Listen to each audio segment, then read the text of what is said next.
Former DILG Secretary Jesse Robredo of Naga City once said, "The right to serve does not only belong to one family. Ordinary people who deserve to be powered should be given the opportunity to serve the community." Ladies and gentlemen, debating upon the motion, this House, as a Filipino voter, would not vote an electoral candidate who is part of a political dynasty. In a state where resources in many ways are abundant and workforce are at its highest peak, good governance is a must. That we concede to that fact.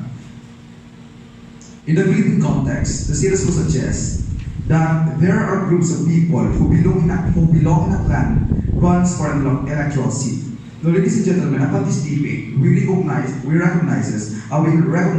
that the state is an important actor, for it actually implements the laws itself upon whether or the standards or setting up the standards upon how an individual will run into an electoral seat. Number two, we recognize that people among the masses, or perhaps the people upon the masses, are actually not quite educated enough on how are they going to vote, or what are the standards upon voting an individual who is actually running for an electoral seat. And we do believe that people are actually also unempowered at the end of the day, thus being brainwashed by these politicians who are actually able to run an electoral seats, such for example, a dynasty at the end. And lastly, another actor is actually the candidate, a politician who can run for an electoral seat regardless of they belong in a clan or they belong in a dynasty at the end. Now, political dynasty has been a long problem of this country since time immemorial, i.e. coming from the Marcos generation until now. That's why we see political dynasty as a strategy where groups of individuals of a certain family clan run for an electoral seat. Upon this strategy, this is where a family member runs during election and receive endorsement coming from incumbent family members. Now, we as a team regrets this idea because number one, political dynasties go against the value of democracy, where individuals are actually deprived or perhaps brainwashed to have the rights at the end of the day to run for electoral seats. And number two, political dynasties provides higher risk of a state to be monopolized. And number three, masses see dynasties as all-encompassing, and that cannot be shaken at the end of the day. And number four, we recognize that another problem is actually the uneducated masses that vote for these certain individuals.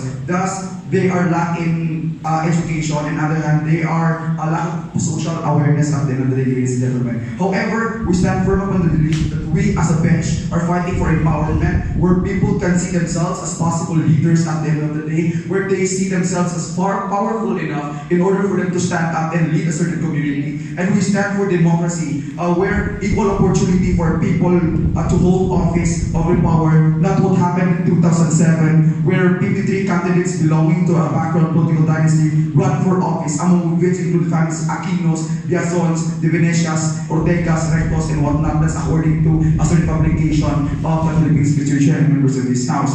Now, Mr. Chair, our goal is simple: to have a state where possible leaders will have a chance on running to be a candidate that will serve the country at the end of the day, Mr. Chair and members of this House. Now, why is it very important for us to neglect the idea of this democracy, Mr. Chair and members of this House? Now, number one, it's actually a preservation of democracy. It's very important for us to neglect the idea of voting for voting a person who belongs in a political dynasty, because it actually disrupts the idea of democracy, Mr. Chair, members of this House. When an individual is actually tolerating this idea of the day, it's like he or she himself or herself is actually depriving his rights upon democracy, Mr. Chair. Now the problem is, politicians is actually brainwashing these individuals. They brainwash the masses themselves that we are capable enough. We came from the elite group. We have the capability to lead you at the end of the day, and we have the money to lead our country at the end of the day.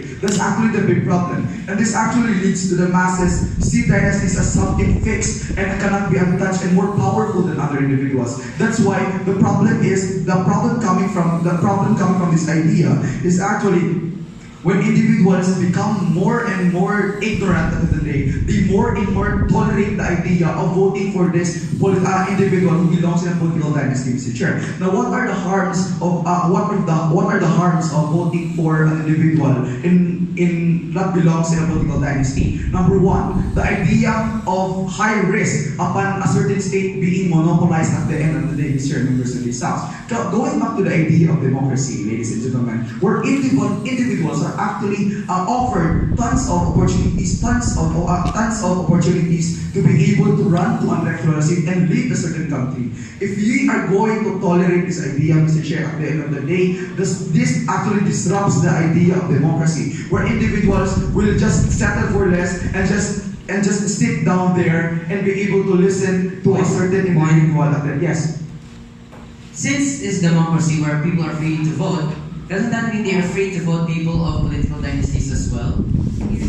Mr. Chair, I am actually talking about the ignorance that people are actually experiencing right now. One of the factors that actually one of the factors why these individuals who belong to a political dynasty are actually able to win. It's number one, according to what I've seen ago, a problem is actually the lack of awareness and the lack of education coming from these individuals. That's why we stand firm upon the belief that we need individuals who are actually educated and socially aware enough to vote an individual who belongs to us political dynasty and reject it at the end of the day. Now, they wouldn't want to develop themselves. Now, going back to the idea, Mr. Chair, members of this House, that individuals who are ignorant enough or ignorant upon voting an individual to become an individual who belongs to a political dynasty, Mr. Chair, they believe that this gives them the idea that they don't want to develop themselves as leaders at the end of the day because these individuals are actually not given enough attention,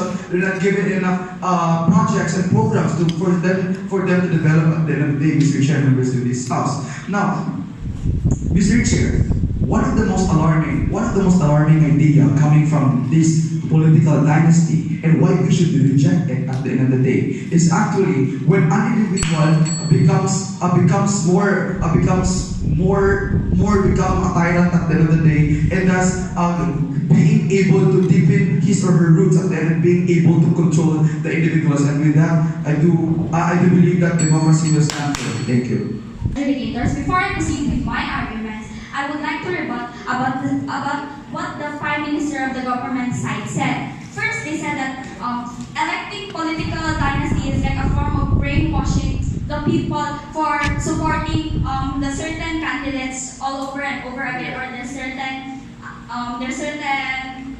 family members. But I do believe they have the people also have the capabilities to think that they can vote for whoever they want. And you said that you mentioned that they're uneducated people, but I think if the certain politician has promoted something good or for the betterment of the majority, maybe the people will vote them not only because of their names as what you are trying to say, but also because they know that that certain person has provided for the betterment of the majority or for the certain town or for the certain place. It's not always about the brainwashing or the high risk of monopoly because the continuous ruling of a certain person or family. So I would like to continue with my arguments. Mr. Chair, Filipinos have been proud of how much value it is to put into the concept of family.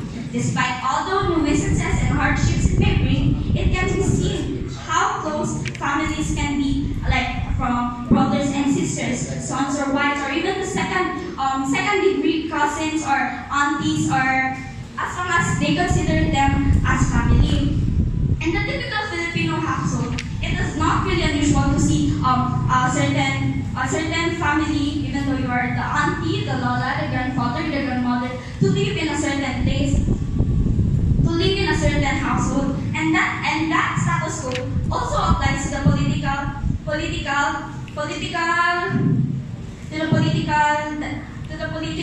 arena of our society today. So, ladies and gentlemen, in this house, we oppose the idea of negativity towards political dynasty. So, our goal is to prove that a candidate can run for a dynasty, even if she belongs to a dynastic family, or to allow them to run or to sit in a certain position in the government in order to give chance for them to provide in their we must allow them to run, not just because, okay, they are part of a certain family, people should not vote them because they think that it is a form of political dynasty, but no. So the problem is that the problem here in the status quo is that the mentality or the perception of the people, which is negative onto political dynasty. So that leads us to understand to change the mentality of the people and to raise awareness that not everything about political dynasty is bad. There's always something good about it. There's always something good about it. So our solution towards this problem is that to bring awareness to the people of the Filipino voters, of the Filipino voters, that not all political science has a bad or a negative effect in it. And that leads us to our first argument. Our first argument that his house presents Mr. Chair and the Board of Educators that not all political dynasties are bad. It doesn't entirely or necessarily mean that you can or won't vote for a certain family just because they have already consumed positions in the government and it will cause an abuse of power. For example, I will give you an example of the Board of Educators and Mr. Chair, Las Piñas City. Las Piñas City is considered as the cleanest and the safest city in Metro Manila, led by Congressman Mark Villar and Mayor Nene Aguilar, which is the brother of the current running Senator Cynthia Villar, who is the wife of the former Senator Manny Villar. In Las Piñas City, more upper and middle class than lower class, then there are lower class. They developed the formerly full of grassland city into a booming and industrialized city. Another one example, which is very familiar to all of us, the Davao City. So we all know that Davao City is led by Miss Sara Duterte Carpio, who is the person who is the mayor rather of the city, and he is the first daughter and is considered the first lady of our administration today. He is the daughter of President Rodrigo Roa Duterte. Also running for the position of vice mayor is Baste Duterte. So throughout the years, as the years pass by, Davao City has reached new heights and is considered as the 9th safest cities in the world. So another example is the chair of the Board of Educators. The Marcoses are the most infamous and the famous family in the Philippines when it comes to political dynasties. Although they have said that Marcos is the second most corrupt politician next to an Indonesian former president.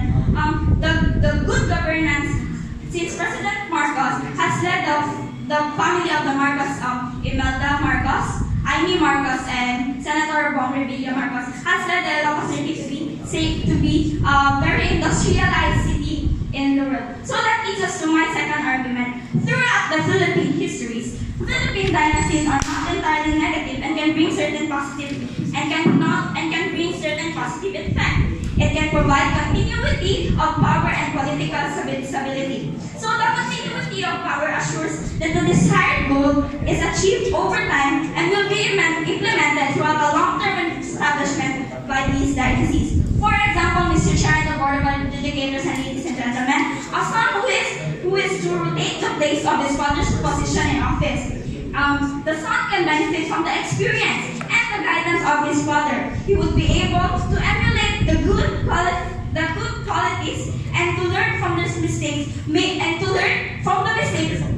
by his father in the past, as well as assure that throughout his stay in that position, the upholding of good qualities taught by his predecessors are maintained. So it can also lead to advantages in terms of leadership experiences. And with that, I rest my case.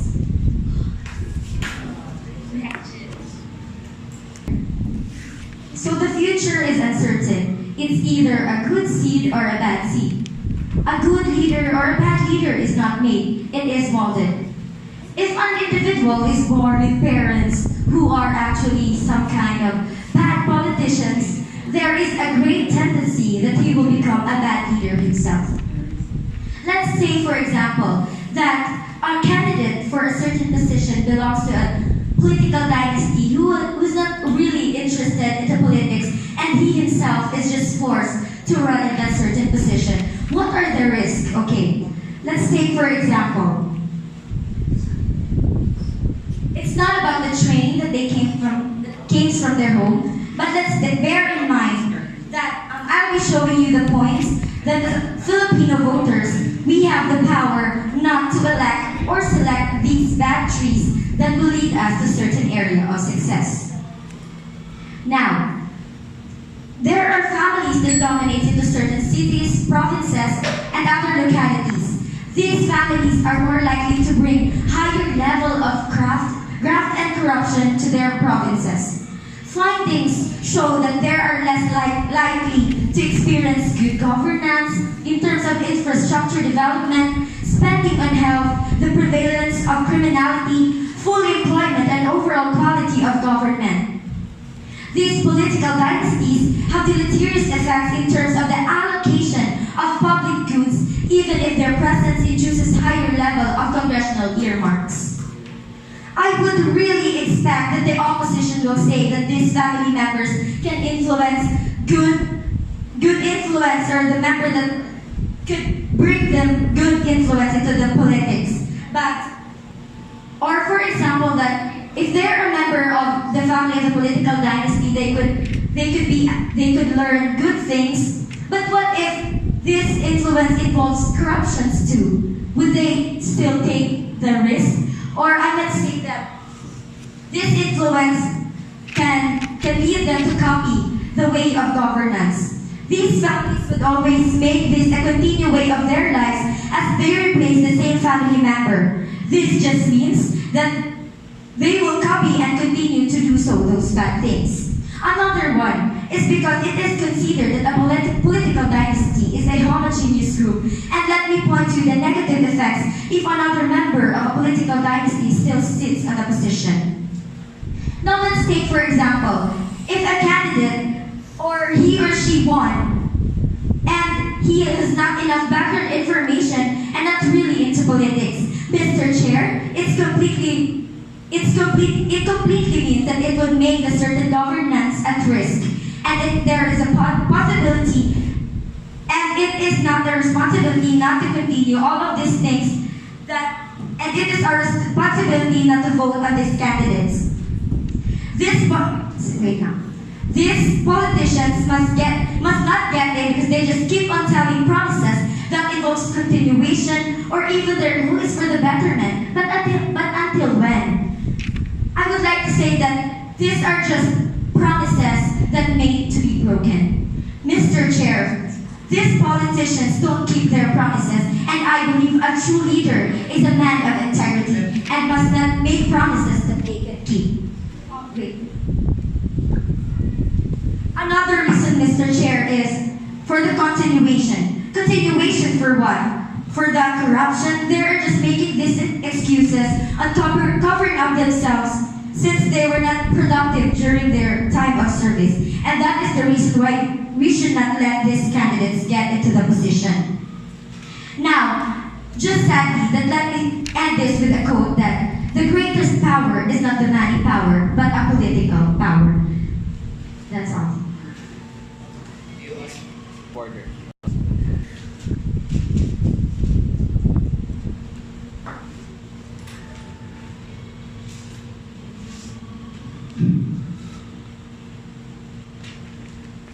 Mr. Chair, members of this House, and ladies and gentlemen, we all know that here in the Philippines, political dynasties are very rampant, not just in one region, but also in the different places, such as the Aquino family that originated from Tarlac, the Angkatuan family, who controlled over the Maguindanao region since 2001. Estrada family and Marcoses, who were only one of the most well-known political families here in the Philippines. But first, let me rebut what the Deputy Prime Minister had said. So, a while ago,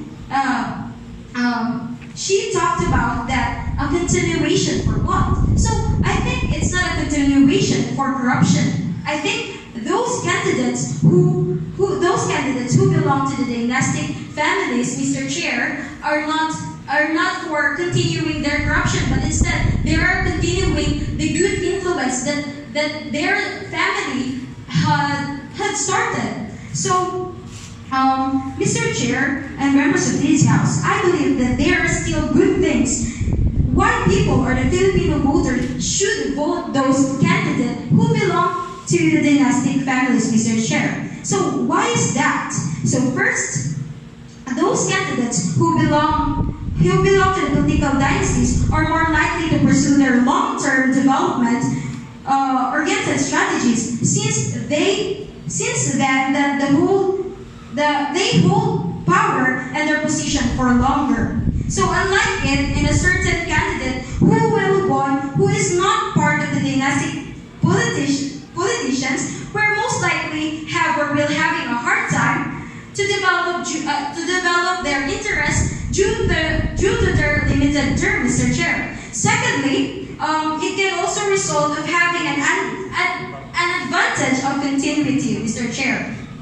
So, where the dynastic politicians can use their continuity by promoting and enacting laws and ordinance or municipal ordinance or ordinance that are long-term in nature, Mr. Chair. So those dynastic politicians, for example, there is a certain family who is famous of being one of the political dynasties, Mr. Chair. So if one of the family member of that certain family ran as mayor, for example, Mr. Chair, of a certain town and has 3 years in term and actually promotes a lot of beneficial things such as healthcare, municipal ordinance, etc., Mr. Chair. But then, if that certain member of the family still not contented or of what she or he done, Mr. Chair, then he or she will pass his or her new ideas of interest to help the town and most of all the people in it, Mr. Chair, that will much likely to improve the town or the people, Mr. Chair. What is it? Since you've been talking about long-term projects in a continuity of it, do you believe that it's the task of a politician to implement projects just for his or her term? I think it's those politicians who belong to the dynastic families, I think they're having a projects for their long-term, Mr. Speaker, because I think if they will gonna what they call that that certain candidate or that certain member of what they call that certain official or a person who is in a position, Mr. Chair, is gonna I think they're gonna pass it to they're gonna share it the ideas of those projects to their relative or to the family to relative of that of hers or him. So again, so our goal in here, Mr. Chair and members of this House, is just we will make awareness to the people to erase those mentality or negative effects of those political dynasty, Mr. Chair. That's it. Harassment case. Good afternoon, this is August House. This bench believes that this House would not vote electoral candidate which is part of the political dynasty. Before we have to rebut, we have to contextualize and characterize, of course, what is political dynasty. First, when we say political dynasty, this is in the term of politics. This is a family in which several members are involved in politics, particularly electoral politics. Members may be related by blood or by marriage. Ladies and gentlemen, political dynasties have been a rampant case in the Philippines because there have been serious and rampant issues with regards to a political dynasty, which have led this into a difficult and at the same time muddy type and at the same time unleveled and skewed political playing field. Ladies and gentlemen, on the other side, they said that political dynasties have their positive sides, including the city of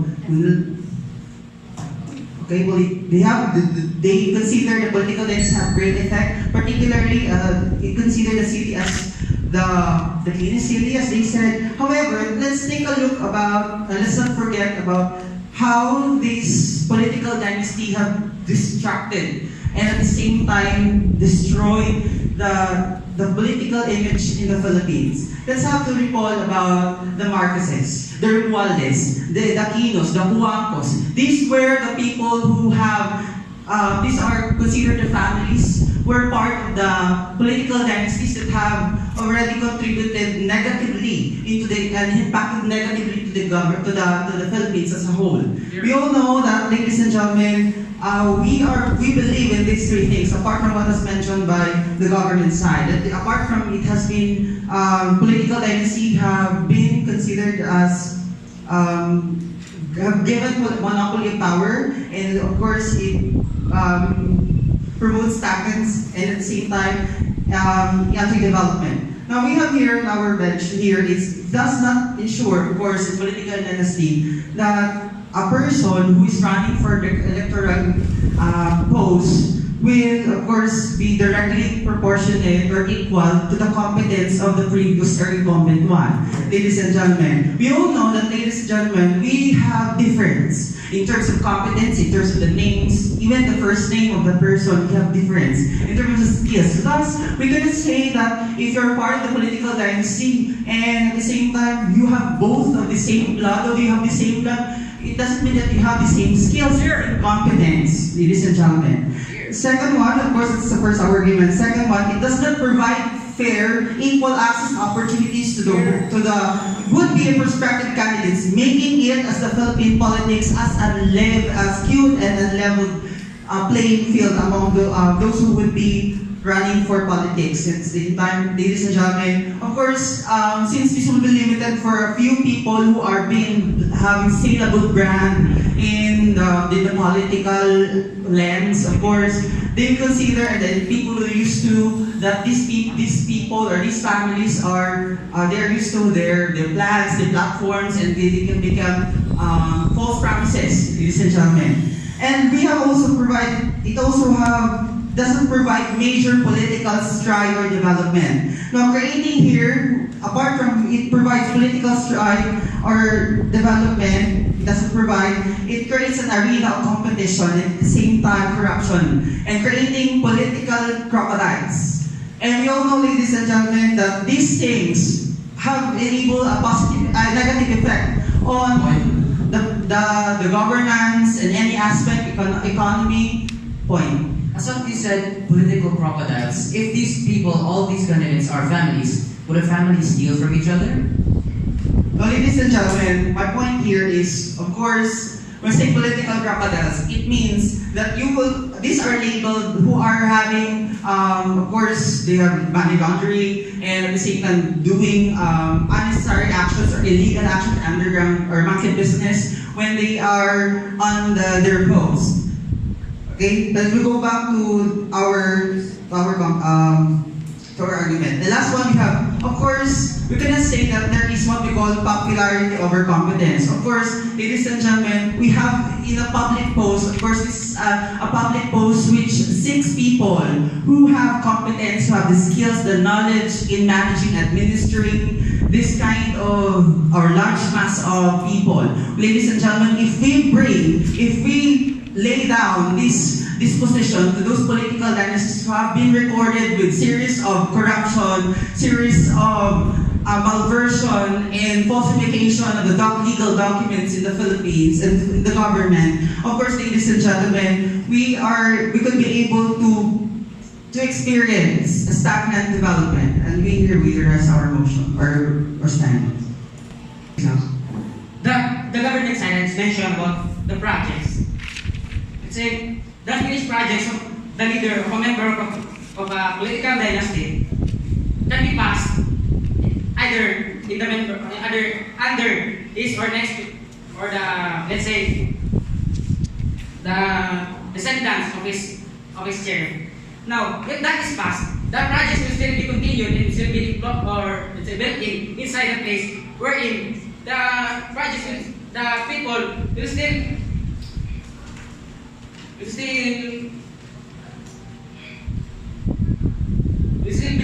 give benefits or gain benefits from the projects.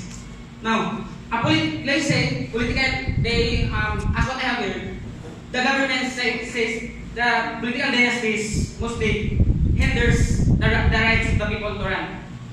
For us, that side of the opposition, political dynasty does not hinder the right of the people. Why? Because the democracy tells that every people has the freedom to vote, or has the freedom to, they also have the freedom to run. So, the people who are mostly educated about, who votes, are mostly educated about what are the capabilities of an electoral candidate, of what are the politicians can do. How? Through electoral campaigns. They do that, and mostly here in the Philippines. And why? Why they do that? It's because to share and to give what have they gained and what can they do about or for the future of the people. Therefore, I go to my arguments. Do you believe that these electoral campaigns are actually enough to educate the people about the agenda of a certain political party? Of course, electoral campaigns are also enough to say that what you are capable of and what you can do about. Why? The reason is that mostly the people or the people of the Philippines has known about it, and electoral campaigns is also one way that a person can get information about that. Now I go back to my arguments. The capabilities of a political dynasty can surpass a group of politicians. How? How can they surpass? For it, they move as one. They think as one and work as one. Why? Because they are a family. And a family thinks of the development of their own respected areas. The families moves as one. That's why the political dynasties can also give the great development towards a certain place. For example, here is the Binay is considered as political dynasty in Makati City, which has provided the more development in the city, and also the Duterte administration in the Davao City, which also has given the good development in the city, which has increased again according to the census of this year. That Davao City has raised the employment rate of the city. Point. When people vote for a political dynasty, the developments built in for a certain place can be considered or will be considered as done for people. It not only the electoral candidates are the one to gain benefits from that project, but it is for the people. They think for the people. It's because they move as family and they consider as the people as a member of their family, and they consider the city as their house. And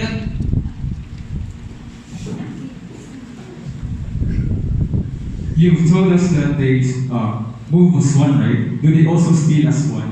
here, no, they can steal as one because the others, only other members of the political dynasty, also consider themselves as good.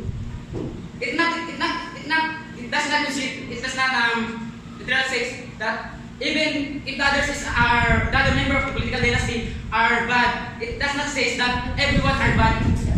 It also others are also good. That's why even if the others do fail, the other member of the political dynasty will catch them in that case.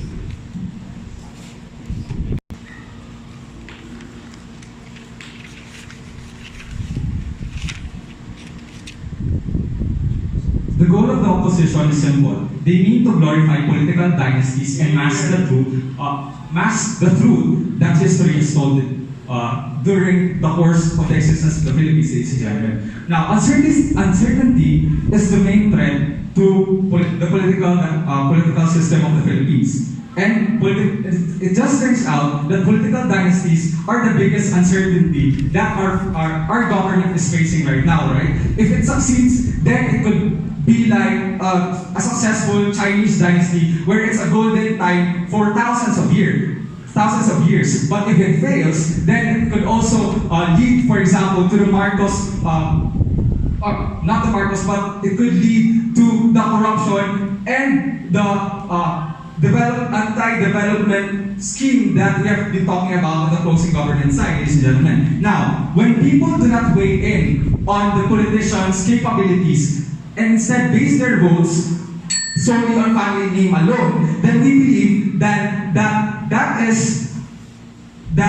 during that point, our country is totally screwed, ladies and gentlemen. Now, ladies and gentlemen, one issue that has been present in this debate is whether political dynasties should still be continued to be supported, ladies and gentlemen. Now, opening government has told you their reasons. For example, they've told us that people should not, or we should not continue them supporting them because people only vote political dynasties out of fear and ignorance. However, ladies and gentlemen, we at the closing government side believes that this is dehumanizing voters, ladies and gentlemen. And they also pinpoint that people vote for politicians in the political dynasties because they are uneducated. But we do not believe so, ladies and gentlemen. We at the closing government side actually recognize that there are people or there are certain individuals in a political dynasties that can be brilliant and that have led a wonderful administration, ladies and gentlemen. But that cannot be said for the rest of his or her family, ladies and gentlemen. And that's where the problem of the political dynasties lie. It's uncertainty. If we cannot, for example, maintain the quality of leadership from one person to his or her family members, then we believe that should not. We believe that people shouldn't vote for people just because of their family names, ladies and gentlemen. Because we believe that the skills and quality and competence and the mind of an excellent leader can't be passed on from one person to the other, ladies and gentlemen. Before. You fear uncertainties about political dynasties, but uncertainty can also be the same for those who are not in political dynasties. Yes, ladies and gentlemen, but however, what's the problem with political dynasties? Well, the closing government has told you that in regards to the first issue, that it's actually a means of corruption and a bigger means of corruption compared to an individual running for office. Why, ladies and gentlemen? Because we're telling you that there's no checks and there's lesser checks and balances when a political dynasty is in place, ladies and gentlemen. Now, the closing opposition has had POI that saying that would they steal from each other as well? No, we believe in the closing government that they won't steal from each other. We believe that they work together to steal from everyone, to steal from taxpayers, ladies and gentlemen. And that's the problem with political dynasties, because there's a bigger chance of corruption when those who are trying to corrupt are of the same family and are close together, ladies and gentlemen. Ladies and gentlemen, now, we believe at the closing government side that we shouldn't support political dynasties because it's anti-development and it's a means of corruption, and in terms of corruption, an even bigger threat to individuals who are running nations. It's anti-development because we've told you that brilliant prospects won't actually win or won't be able to run because they're scared of the political dynasty, or they may just be will not do so because they know that the member of the political dynasty will win, ladies and gentlemen. And we believe that that's not very good for our political system because it doesn't.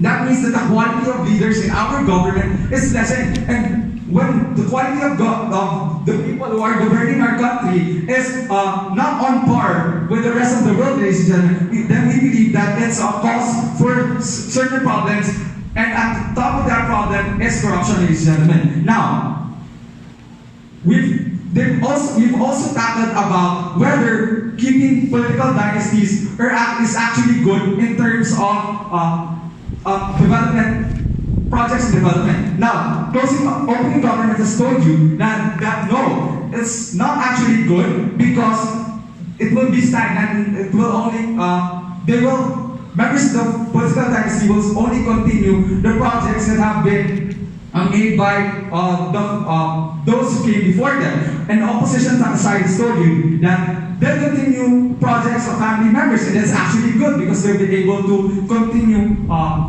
the good deeds, right? However, this is where uncertainty comes in again on our side, ladies and gentlemen. We've told you that's anti-development because when they actually are able to maintain it, then that's maintain good projects, then that's actually good, right? But it's not actually, one of the main things is it will become stagnant, just like what opening government is told you. We believe that a government that's successful needs to have brilliant ideas put forward, ladies and gentlemen. And these brilliant ideas should be implemented and not be blocked out by past projects that have been deemed to be unsuccessful. And we believe, ladies and gentlemen, that at the end of the day, there are decent leaders that have come out of political dynasties.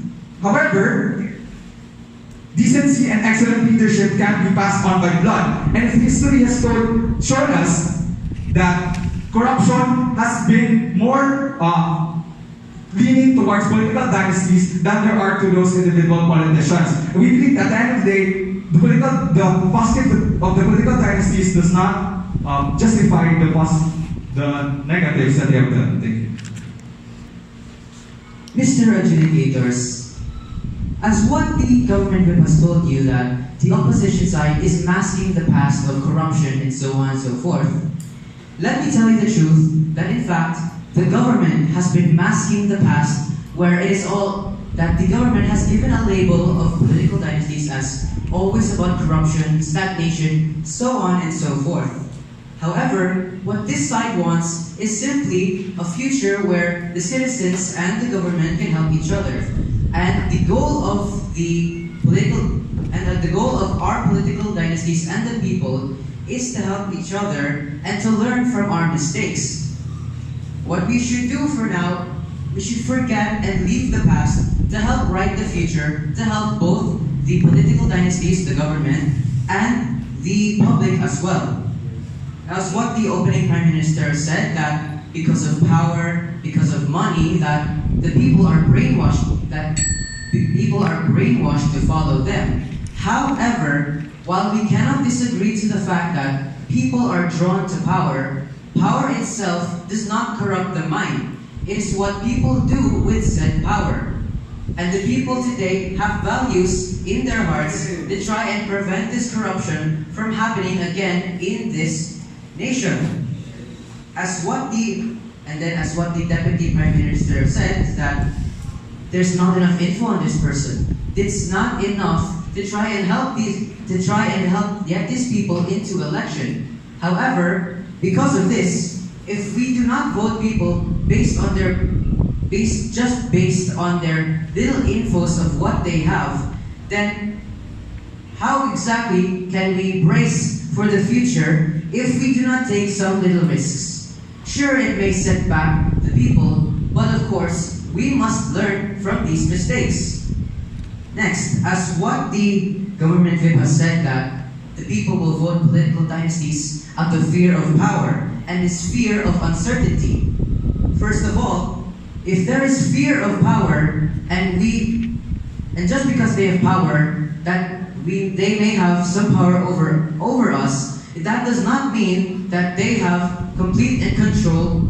They do not have complete control over the Filipino people, as what history has said. If power is the only thing that controls the people, then the Filipinos would not have democracy in this day and age. Next, as what the government whip has said, of uncertainty of candidates, as what I have said in my POI earlier, that if because of uncertainty will lead to stagnation, then that does not just affect the political dynasties, it also affects regular candidates, as what this side is always fighting for. Then as what member of the government said, that all political dynasties need to state stagnation always spreads to political crocodiles and corruption, this side has shown you that they're teaching us stereotypes and hasty generalizations of people of the past who do not want to learn from their mistakes. And now, let me bring you back to what the Prime Minister said, that the people are brainwashed because they're uneducated. The people, especially political dynasties, have learned from these mistakes, which is why we have electoral campaigns. Their goal is to teach people what they can do for the people, not for what they can do for themselves. If there were no electoral campaigns, then everyone would no longer vote any candidate at all out of fear that they might do something bad for the state. Next, as what the opening leader of opposition has said, and what our side is trying to say, is that we want a future where the people can trust one another and not out of past fear of corruption. What our side wants is to move on from the labeling the government has given us, where political dynasties are all about corruption. And I believe this is why the opposition will win. And with that, I rest my case.